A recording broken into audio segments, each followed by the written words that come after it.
Hello everybody, नमस्कार। संकल्प ITI classes में आप सभी का स्वागत है। हमारा जो चैप्टर था वो चल रहा था अभी ट्रांसफॉर्मर।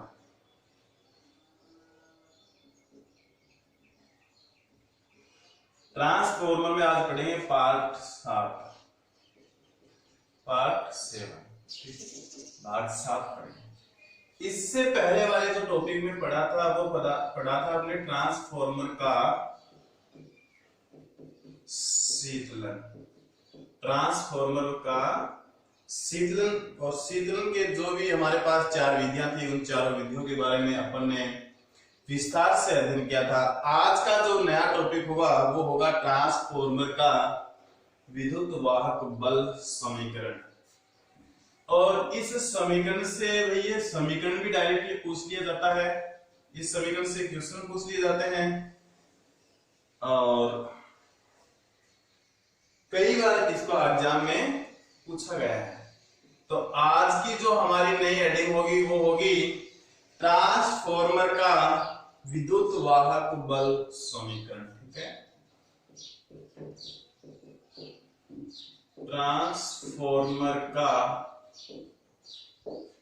विद्युत वाहक बल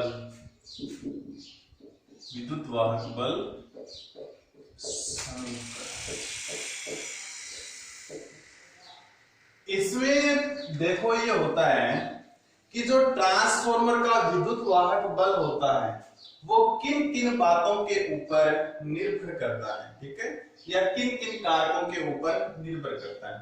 तो हमारे पास जो विद्युत वाहक बल है इसको किससे इंगित करते हैं? ई से। इसको बोलते हैं वैसे क्या? EMF, electromotive force. ठीक है, विद्युत वाहक बल को इंग्लिश में बोलते हैं इलेक्ट्रोमोटिव फोर्स बोलते हैं।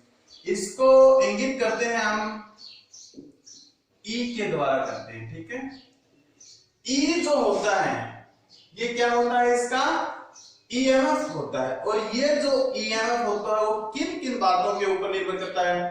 तो किन किन बातों के ऊपर? अधिकतम चुंबकीय फ्लक्स, मैक्सिमम चुंबकीय फ्लक्स के ऊपर निर्भर करता है।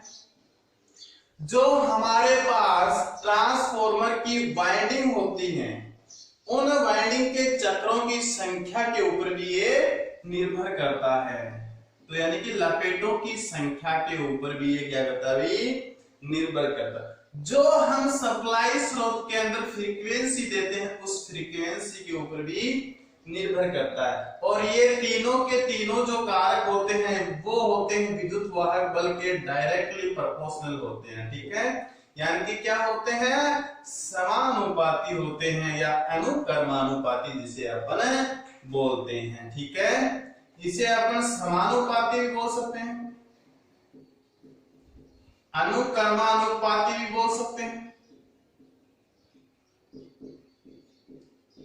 और दोस्तों जो होता है व्यतक्रमानुपाती इससे अलग होता है, वो होता है उल्टा इसका।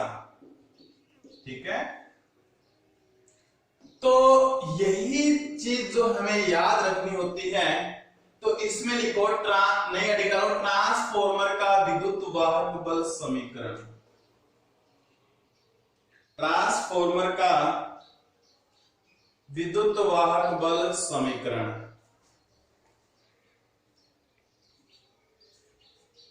इसमें लिखो ट्रांसफॉर्मर की वाइंडिंग में उत्पन्न विद्युत वाहक बल। ट्रांसफॉर्मर की वाइंडिंग में उत्पन्न विद्युत वाहक बल निम्न कारकों पर निर्भर करता है।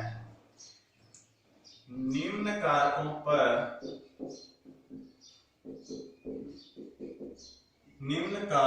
पर निर्भर करता है। कितने कारक हैं दोस्तों? इसके टोटल 3 कारक हैं। वो तीनों कारकों के ऊपर निर्भर करता है। तो नंबर 1 पॉइंट में आप लिखो ट्रांसफॉर्मर कोर में उत्पन्न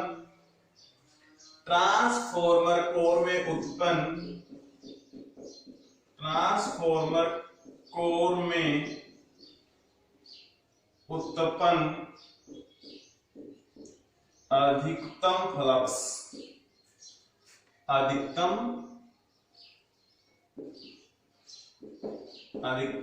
फ्लक्स यानी कि फाई एम, ठीक है। दूसरा जो है वो होता है सप्लाई स्रोत की फ्रीक्वेंसी, तो लिखो सप्लाई फ्रीक्वेंसी पर, सप्लाई फ्रीक्वेंसी, इसको F से प्रदर्शित करते हैं फ्रीक्वेंसी को, ठीक है। तीसरा जो होता है वो होता है उसके वाइंडिंग के टर्न्स की संख्या पर, ठीक है। तो लिखो वाइंडिंग के लपेटों, लपेटों को किससे इंगित करते हैं? एन से। तो देखो अर्थात ई जो होता है वो डायरेक्टली प्रोपोर्शनल होता है phi M F into N K होता है, ठीक है। इसको उतारो।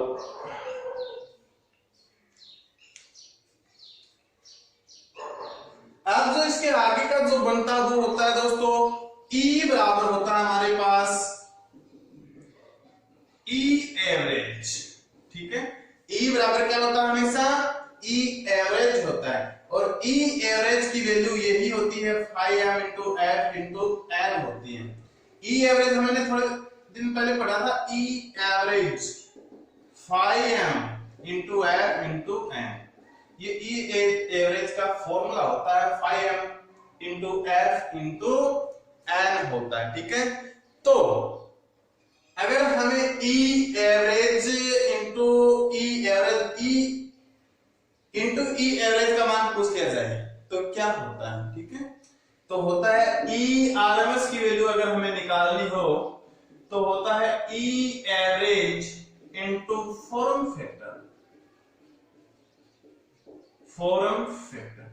इससे पहले अपन ये बात देखेंगे कि एक ये साइकिल होता है अपने पास, ये एक साइकिल होता है, यहां से लेकर यहां तक हमारे पास जो विद्युत धारा गई है उसमें कितनी बार परिवर्तन हुआ है? एक परिवर्तन, दूसरा परिवर्तन, पहला यहां से चलिए पहला परिवर्तन, दूसरा परिवर्तन, तीसरा परिवर्तन, चौथा परिवर्तन, यानी कि क्या बार परिवर्तन होता है हमारे पास? 4 बार परिवर्तन होता है। इसलिए इसको 4 से मल्टीप्लाई कर देंगे तो ई बराबर होता है हमारे पास 4 into phi M into F into N होता है, ठीक है। तो ई आर एम एस बराबर हो जाएगा ई एवरेज की वैल्यू हमारे पास ये है, और इसके गुणा में क्या लगा रखा अपन ने? 4 लगा रखा। और क्यों लगाया है इसके बारे में थोड़ी देर पहले अपन ने चर्चा की थी। E 4 into phi M into F into N into form factor, form factor का मान है क्या होता है? हमेशा 1.11 होता है, तो 1.11 होता है। तो ई आर एम एस बराबर, या ई भी लिख सकते हैं, ई बराबर हो जाता है हमारे पास, अगर 4 को 1.11 से गुणा करेंगे तो क्या आएगा भाई हमारे पास? 4.44 into F into phi M into F into, ये होता है हमारा विद्युत वाहक बल का लास्ट और फाइनल समीकरण, और इसी समीकरण को एग्जाम में पूछा जाता है। तो पहले उतारो भाई, ट्रांसफार्मर में कैटेगरी डालो, तीनों कारकों को उतारो, इसके बाद यहां से ये वाला उतारो, इसके बाद ये वाला उतारो, फिर ये उतारो, ये उतारो, ये वाला उतारो, ठीक है।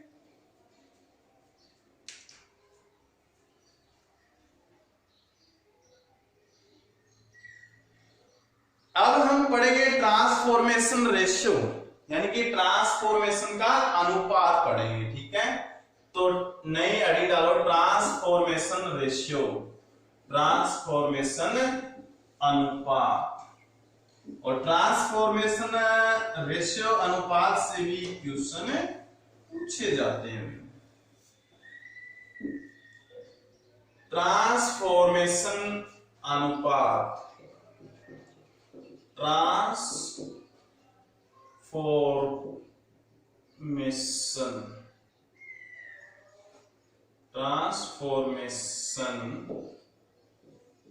अनुपात, ट्रांसफॉर्मेशन अनुपात यानी कि ट्रांसफॉर्मेशन रेशियो। ठीक है, ट्रांसफॉर्मेशन रेशियो क्या होता है? देखो, प्राइमरी वाइंडिंग में ईएमएफ की वैल्यू वही होती है जो थोड़ी देर पहले हमने पढ़ा था, 4.44 into 5m into f into n जो होती है वो होती है प्राइमरी वाइंडिंग के लपेटों की संख्या होती है। ये होता है प्राइमरी वाइंडिंग का ईएमएफ। सेकेंडरी वाइंडिंग का ईएमएफ क्या होता है हमारे पास, 4.4 into 5m into f into n s हो जाता है। ठीक है, अब देखो EP बराबर है हमारे पास, यानी कि प्राइमरी वाइंडिंग का जो वोल्टेज है, EMF है, वो बराबर होता है प्राइमरी वाइंडिंग के टर्न्स की संख्या के बराबर होता है। सेकेंडरी वाइंडिंग का सेकेंडरी वाइंडिंग के इक्वल होता है। तो यहां से अपने पास आता है ES अपॉन EP बराबर होता है NS अपॉन NP, और इसके उल्टा होता है IP बराबर IS बराबर। अगर हम यहीं पे इंपीडेंस की अवस्था देखेंगे तो इसमें हो जाएगा ZS। Z क्या होता है हमारे पास, इंपीडेंस होता है। ठीक है, ZS अपॉन ZP बोलते हैं, जिसको प्रतिरोध होता है ना, इंपीडेंस एक प्रतिरोध की तरह व्यवहार करता है। ठीक है, ES क्या है हमारे पास, सेकेंडरी वाइंडिंग का ईएमएफ है, प्राइमरी वाइंडिंग का ईएमएफ है, सेकेंडरी वाइंडिंग के लपेटों की संख्या है, प्राइमरी वाइंडिंग के लपेटों की संख्या है, प्राइमरी वाइंडिंग में विद्युत धारा जो धारा आ रही है सेकेंडरी वाइंडिंग की धारा है, सेकेंडरी वाइंडिंग में जो बाधा उत्पन्न हो रही है प्राइमरी वाइंडिंग में जो बाधा उत्पन्न हो रही है। इसी सूत्र से अपने क्वेश्चंस आते हैं भी, तो इस सूत्र को उतारो, लिखो नया डी ट्रांसफॉर्मेशन अनुपात। इसके बाद में तीनों सूत्रों को आप उतार लीजिएगा और इसको इंपॉर्टेंट लगा लेना। ठीक है, मोस्ट इंपॉर्टेंट, क्योंकि इस सूत्र को भी डायरेक्टली पूछ लिया जाता है।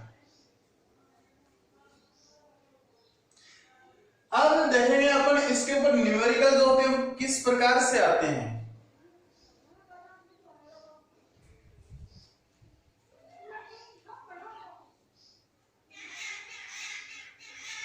उतारिए भाई, न्यूमेरिकल देखते हैं अपन। ट्रांसफॉर्मेशन अनुपात, जो ट्रांसफॉर्मेशन रेशियो के अनुपात में लिखो, क्वेश्चन नंबर 1 लिखो आप। देखो, यदि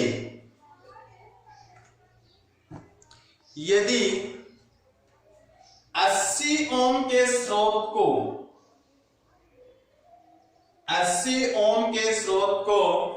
320 ओम के लोड से जोड़ा जाता है, 80 ओम के स्रोत को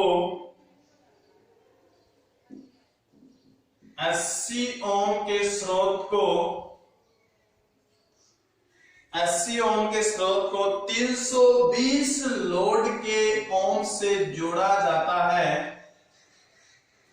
320 ओम के लोड से जोड़ा जाता है, तो ट्रांसफॉर्मेशन रेशियो क्या होगा? तो ट्रांसफॉर्मेशन रेशियो क्या होगा? देखो, जो ट्रांसफॉर्मेशन रेशियो होता है उसको किसके द्वारा इंगित करते हैं अपन?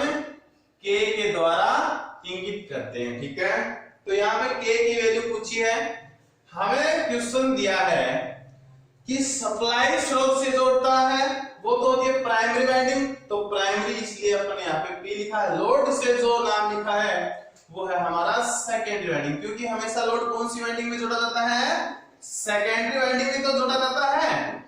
और सप्लाई स्रोत प्राइमरी वाइंडिंग होती है, ये सेकेंडरी वाइंडिंग होती है, ठीक है। तो K क्या होना चाहिए, तो हमारे पास सूत्र हो जाएगा K बराबर ZS बटा इंपीडेंस का क्या था हमारे पास, रूट ZS बटा ZP होता है। ZS बटा ZP होता है और ZS की वैल्यू कितनी होती है हमारे पास, 320 बटा 80, 8 चौक 32, ठीक है, 8 चौक 32 यानी कि रूट 4, और रूट 4 की वैल्यू कितनी होती है, 2 होती है। तो यहाँ पे रेशियो का अनुपात कितना आ गया, 2 आ गया। तो ट्रांसफॉर्मेशन अनुपात कितना हो जाएगा, 2 हो जाएगा। तो इस क्वेश्चन को उतार दो। सेम इसी प्रकार से क्वेश्चन एग्जाम में पूछे जाते हैं, कंपटीशन एग्जाम में पूछे जाते हैं। आपके जो सेमेस्टर वाली एग्जाम होती है उसमें भी यही क्वेश्चन पूछे जाते हैं। अगर एक दो बार आप अध्ययन करोगे, एक दो क्वेश्चन आप खुद से निकालोगे तो आपको बिल्कुल सारा का सारा समझ में आ जाएगा, ठीक है। नेक्स्ट जो क्वेश्चन है नंबर 2 नंबर क्वेश्चन जो हमारा होगा वो लिखो भाई, यदि एक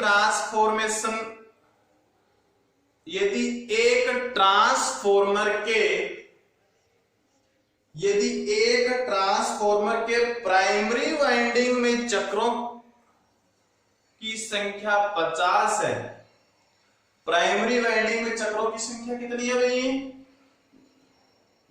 50 है।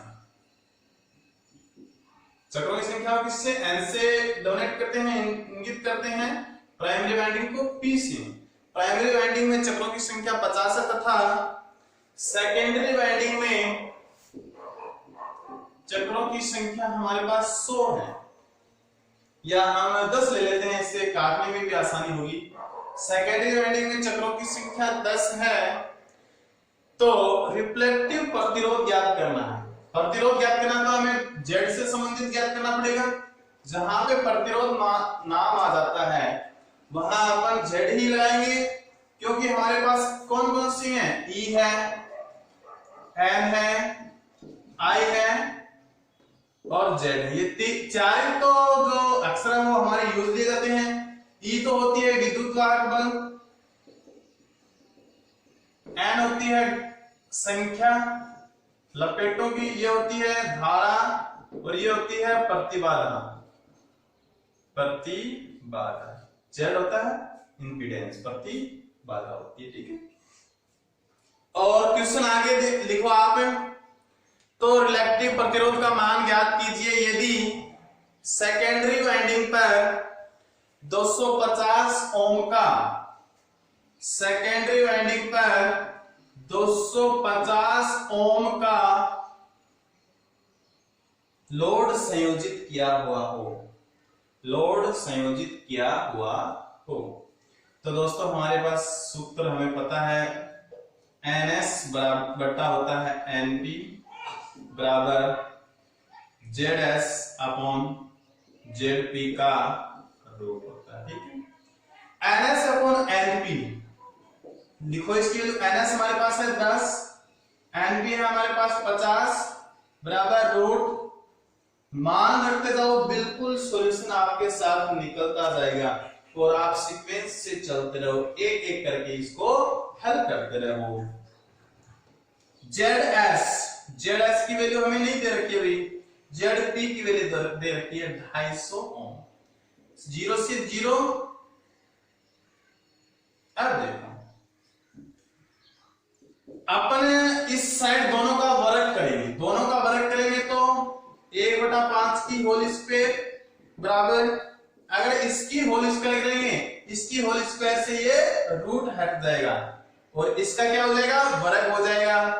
तो ZS अपॉन 250, तो इसका वर्ग करेंगे तो 1 का वर्ग 1 ही होता है, 5 का वर्ग 25 होता है बराबर ZS अपॉन 2500। अब हम ZS की वैल्यू निकालेंगे, वजन गुणा करके निकाल देंगे। जेड एस बराबर हो जाएगा हमारे पास, यहां पे इसको जेड एस इंटू 25 बराबर हो जाएगा 250 इंटू 1 हो जाएगा। ठीक है, Z S upon Z P, sorry देखो हमें जेड एस की वैल्यू दे रखी है, जेड एस की वैल्यू है, इसको एक बार आप कॉपी में वापस कर लेना भाई। जेड एस की वैल्यू दे रखी है हमें, क्योंकि लोड से संयोजित सेकेंडरी वाइंडिंग है।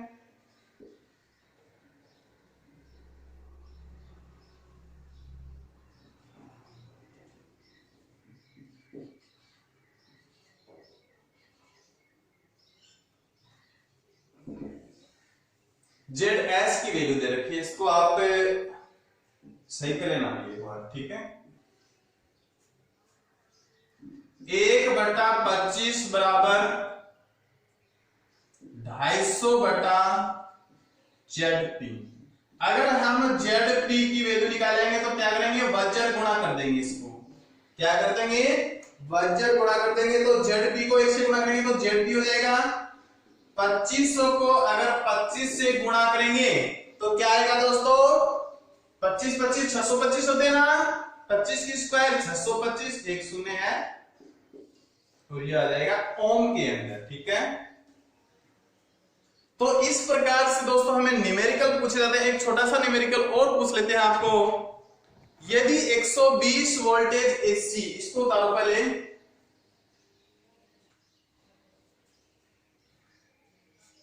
इसको उतारो भाई। देखो घबराने की कोई आवश्यकता नहीं है, न्यूमेरिकल है बिल्कुल इजी। अगर आपको फॉर्मूले याद हैं, कौन सी चीज कहां पे रखनी है, अगर ये आप समझ जाओगे तो फिर कुछ भी हार्ड नहीं होगा। ठीक है, हमारा जो नेक्स्ट क्वेश्चन है वो लिखो यदि 120 वोल्टेज एसी को, यदि 120 वोल्टेज एसी को, यदि 120 वोल्टेज एसी को 900 वोल्टेज एसी में बदलना हो तो, 900 वोल्टेज एसी में बदलना हो तो ट्रांसफॉर्मेशन रेशियो क्या होगा, ट्रांसफॉर्मेशन रेशियो क्या होगा, ट्रांसफॉर्मेशन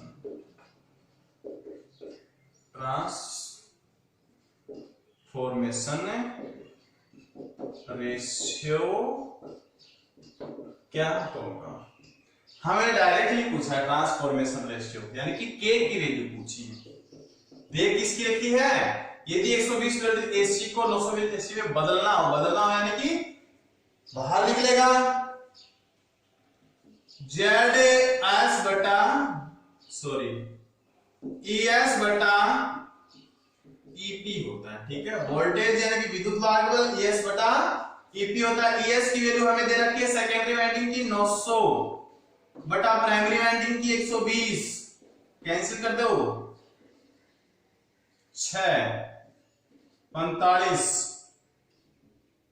3 दूनी 6 3 पंजो 15 यानी कि 15/2। तो ES अनुपात EP हो जाएगा हमारे पास 15 अनुपात, ये हो जाएगा K का अनुपात, यानी कि ट्रांसफॉर्मेशन जो रेशियो है वो हो जाएगा ES आ जाएगा हमारे पास 15 और प्राइमरी वाइंडिंग का जो वोल्टेज है वो आ जाएगा 2। तो नॉर्मली इसी प्रकार से क्वेश्चन पूछे जाते हैं। ठीक है, आज के लिए दोस्तों इतना ही काफी है, धन्यवाद।